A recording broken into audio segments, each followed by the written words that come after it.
This section will be a discussion of Japanese immigration to the United States, the historical context for it, and what were some of the immigration characteristics.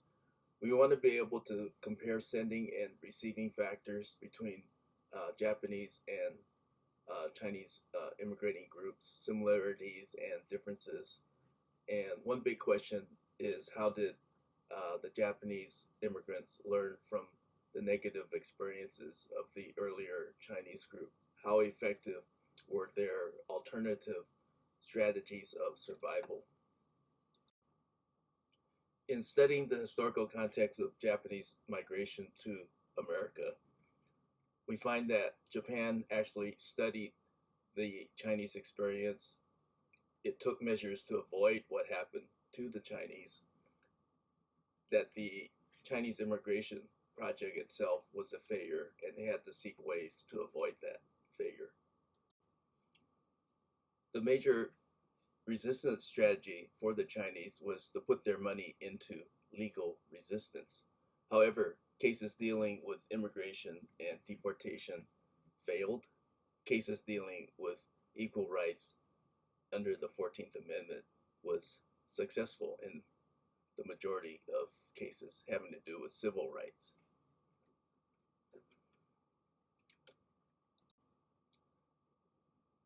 The Japanese immigration context was very much related to the Chinese immigration experience.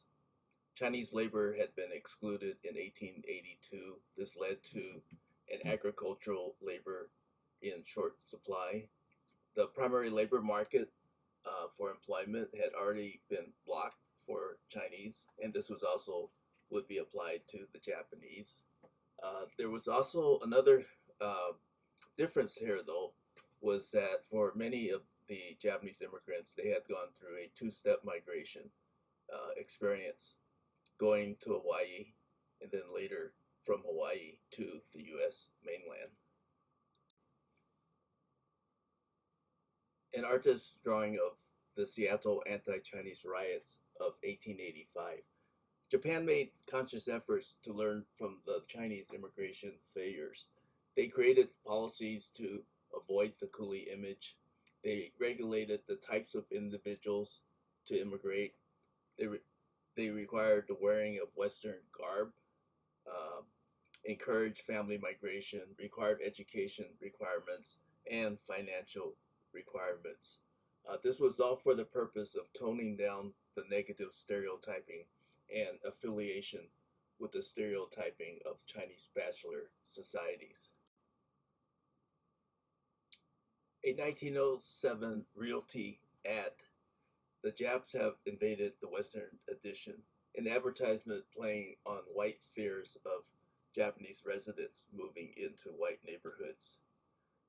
So still, the Japanese were viewed as the same as the Chinese.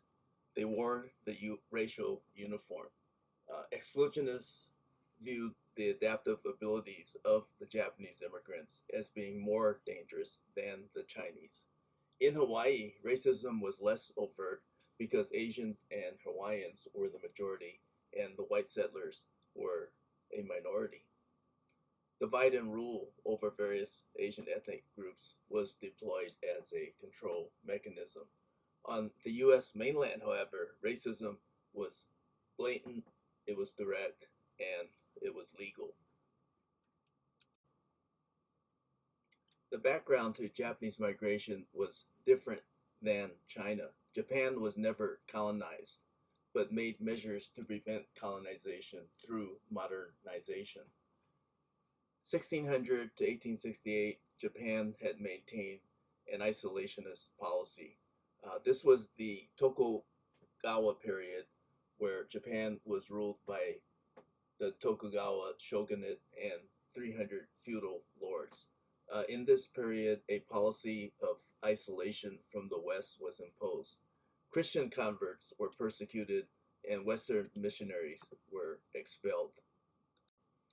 So Japan was threatened with colonialism. Japan was not immune to Western expansion. It was threatened with colonialism in 1853 when U.S. Commodore Matthew Perry demanded that Japan open its ports to U.S. trade. This was under the threat of military engagement with the United States. In 1863, the British also demanded that Japan open its ports, attacking the port city of Kagoshima with bombs. So Japan was not colonized by the West.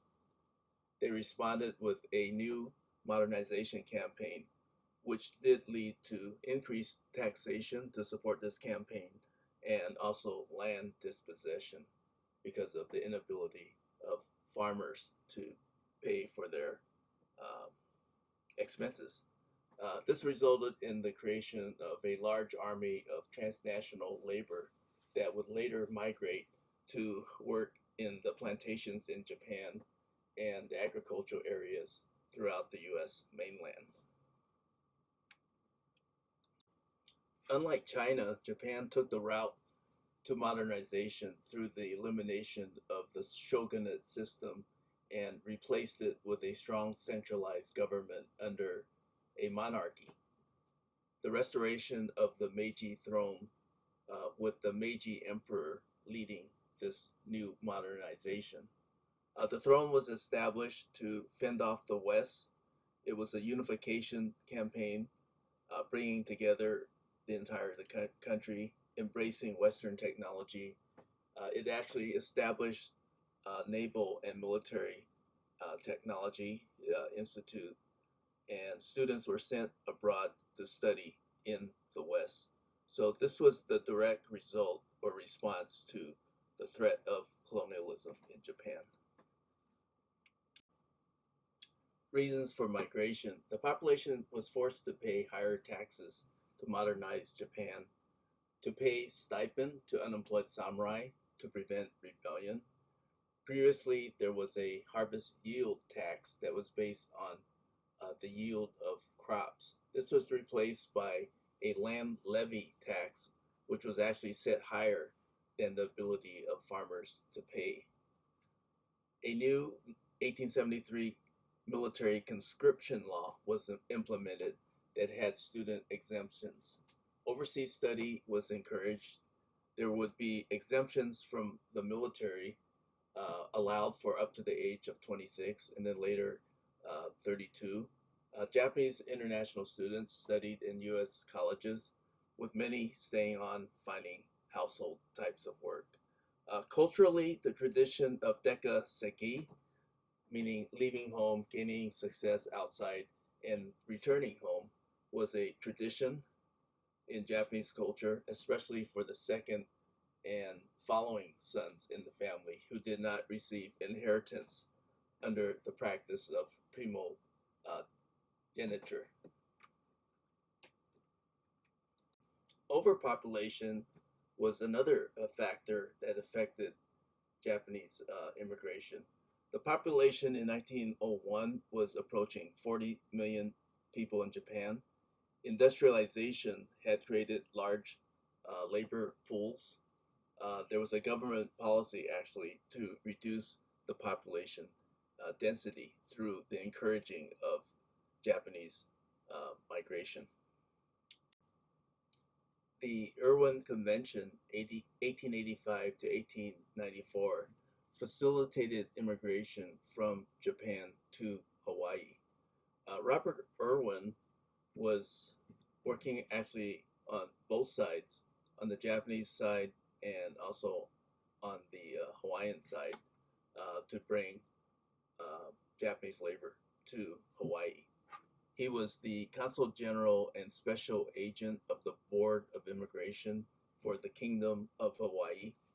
He was also a foreign advisor to Japanese Foreign Minister Inoue Kaoru, and he was also the head of Mitsui Bussan Company in Japan. The Kingdom of Hawaii was a major location for U.S.-owned sugar cane plantations. It was a monarch that controlled the Kingdom of Hawaii, but it also had white grower interests. The kingdom of Hawaii was actually overthrown by white grower interests in 1894, and later in 1898, Hawaii was annexed by the United States. Chinese and Japanese labor comparisons during this overlapping period. Chinese were recruited for plantation and infrastructure work. Japanese were arranged through the Irwin Convention. For the Chinese, there was no backing or blessing by the Chinese government. For Japanese immigration, there was strict supervision by both the Japanese and Hawaiian governments. For the Chinese, women were discouraged from coming over. For the Japanese, women and families were actually encouraged to settle in the plantations in Hawaii. For the Chinese contracts, once the contracts ended, the Chinese moved out of plantations and they went into secondary labor market. For the Japanese, 46%, 44% of the people settled, 46% returned to Japan. Hawaii had a multi-ethnic workforce. Unions were established to fight for labor demands. Unions were organized along bloodlines, but also multi-ethnic lines. Hawaii was a major sugar cane supplier to the U.S. In 1898. Hawaii was annexed by the U.S., making the Chinese Exclusion Act applicable. 1900, the Organic Act of Hawaii was passed, making Hawaii a U.S. territory. Those born on U.S. territory were U.S. citizens. U.S. laws applied. The contract labor system was now outlawed, and this led to the rise of unions. And the unions had to deal with the divide and rule tactics of employers. Immigration numbers for the Japanese was higher than for the Chinese. 1885 to 1924, 180,000 Japanese had immigrated to the U.S. mainland, 200,000 to Hawaii. The peak immigration period for this time was between 1901 and 1908. A picture price system of matchmaking was established through the evolution of modern photography. Matchmakers would arrange introductions through photos. The problems would occur, though, when men who worked many years in the fields were now 40 years old, but the photos they sent to Japan were photos of themselves at the age 20. This would create a shock upon arrival and meeting when young brides were in their 20s and their fiancés were as old as the bride's fathers. In terms of immigration, men were the larger group. They were educated. They were also landless farmers. Women comprised of 25% of the female ceiling per immigrating group. Hawaii actually encouraged families. In 1920, Japanese women were over 80% of the entire female workforce in Hawaii. Comparisons between Japanese and Chinese immigrant women. How were conditions for immigration different between the two? In the comparison, one can see that Japan was a world power, and the United States actually had to negotiate immigration policy with Japan. The Page Law affected Chinese female migration. This was a unilateral act of Congress compared with the Gentleman's Agreement of 1907 and the Ladies' Agreement of 1921, which was an agreement between Japan and the United States to limit Japanese immigration. Japan was going through a modernization drive. Women were 60% of the labor force. China was still um, semi-feudal, semi-colonial economy. The Japanese government was a major world power concerned with image. The U.S. excluded Chinese entry, but negotiated with Japan over the Japanese immigration numbers because of the fact that the Japanese government was a major world power. Composite reasons of why become a picture bride. This was put together from comments made in 1917. Hope to become rich, curiosity about America, fear of mother-in-law in Japan, sexual anxiety among those past marriage age, dreams of romance, lack of self-support, and obeying parents' wishes. Husband's reasons for using the picture bride system. Most Japanese immigrant men were at the low end of the pay scale. Many were now past marrying age. Because of anti-miscegenation laws, they could not marry other races. They sought the service of at home and extra income through marriage. Similar to the tradition of the use of intermediaries to arrange marriages, the picture bride system was similar to that tradition. Exclusion was still unavoidable. The 1907 Gentlemen's Agreement restricted Japanese labor, but still allowed for women and families. The 1921 Ladies' Agreement ended the picture bride program, and the 1924 Immigration Act prevented entry of all aliens ineligible for citizenship, which meant that Asians were now prevented entry. The 1924 Immigration Act implemented a national origins quota system of 2% of the based upon the ethnic group's population in 1890. This favored Western European groups, but all those in the categories ineligible for U.S. citizenship were now barred, and this included Chinese, Japanese, Koreans, and Asian Indians. The timing of arrival affected the type of work that they could find. When Japanese immigrants arrived, the infrastructure was already completed. There was some work that could be found in railroad maintenance. They found agricultural work, Hawaii in plantation labor, California in farm labor. Students who were people who were international students from Japan found domestic work. In 1910, there were 15,000 international students. Ethnic enterprises would also be another alternative. Agriculture was the most important sector. In 1919, 50% of the Japanese were in agricultural work.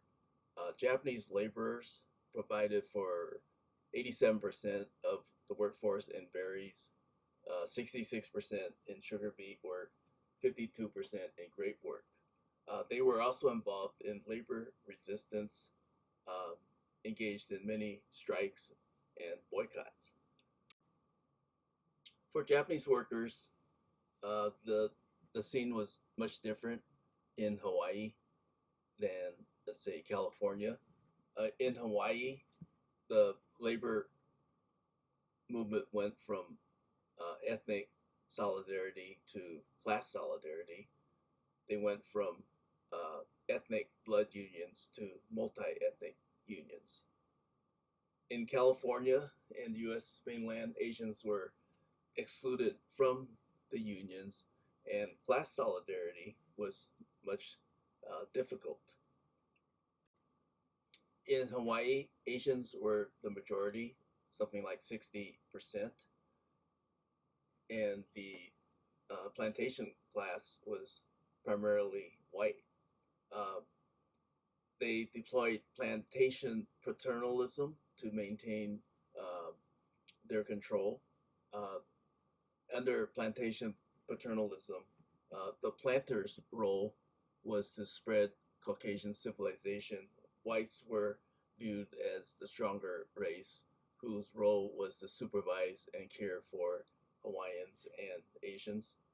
Koreans were viewed as childlike, Filipinos viewed as children by nature.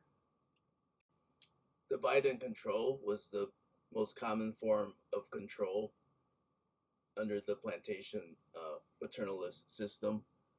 They made use of cultural and social antagonisms. Blood unions were susceptible to divide and control. The Filipino groups were used to break the labor strike of Japanese group and vice versa. A Hawaiian regional identity was created. This was part of a multi-racial response.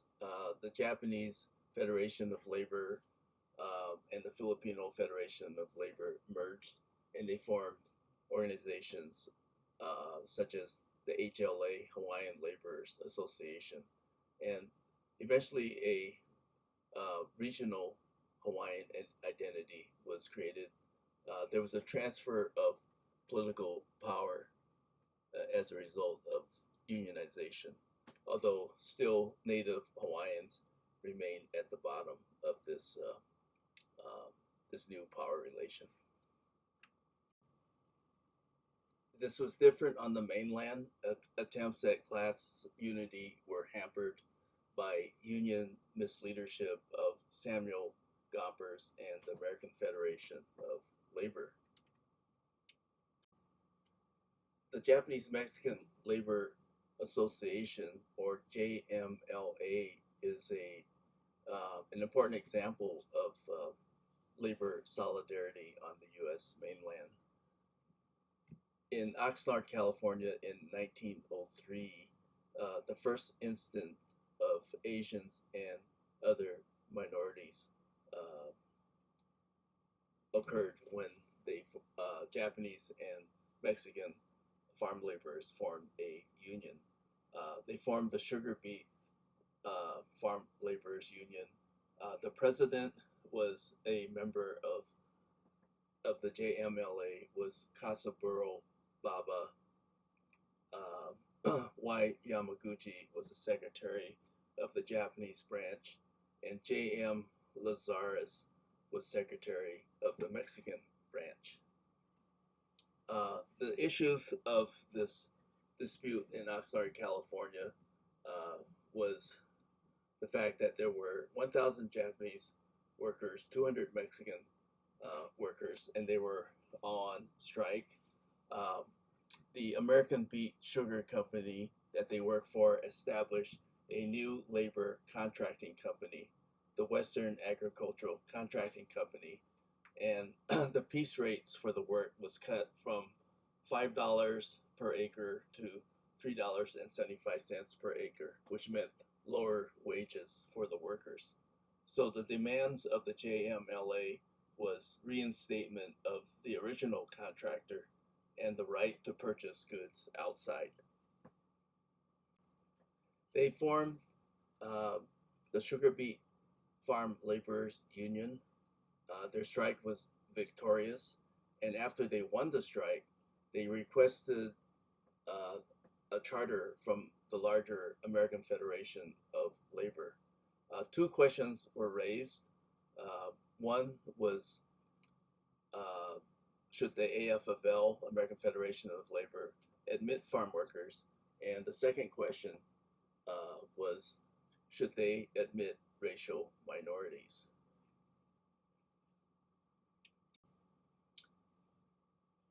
Samuel J.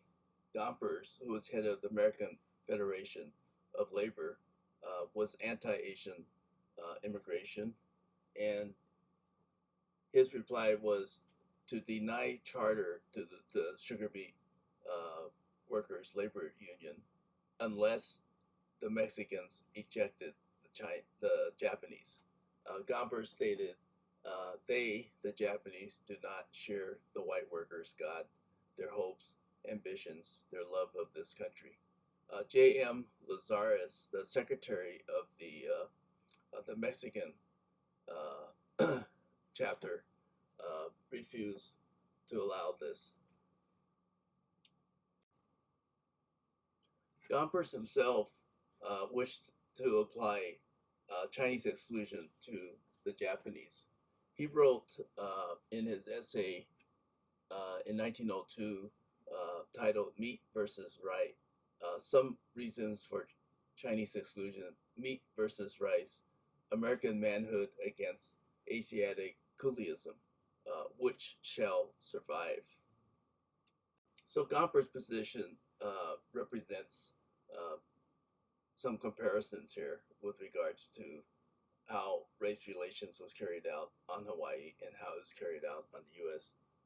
Mainland. In Hawaii, we talked about plantation paternalism, divided and control, and the outcome of the struggle in terms of building solidarity among different racial groups was a new regional solidarity based upon class solidarity. On the U.S. mainland, yellow peril was the primary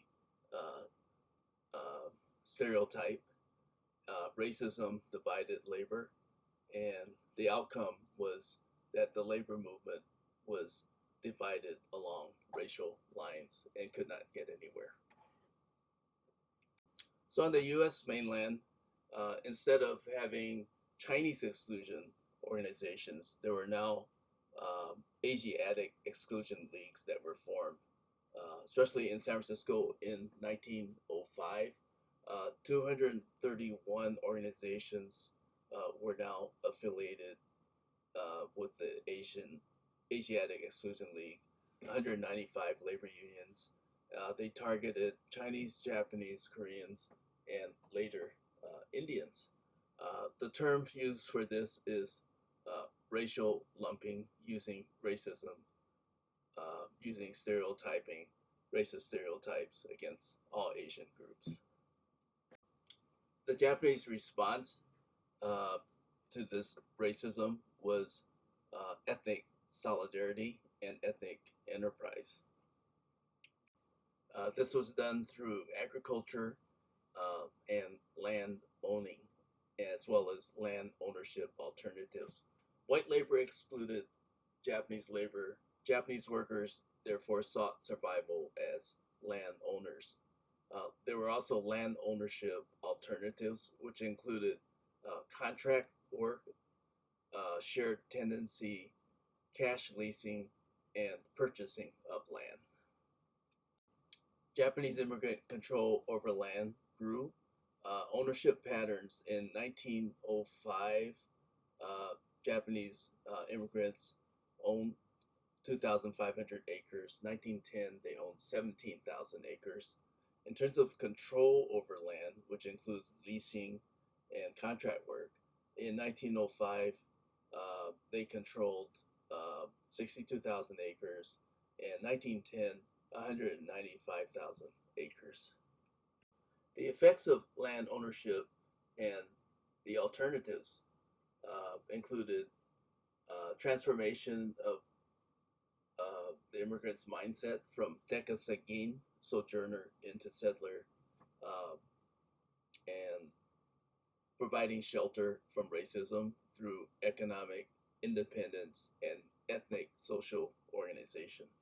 In summation, we have talked about Japan not being a colony, but Japan was also threatened by colonization.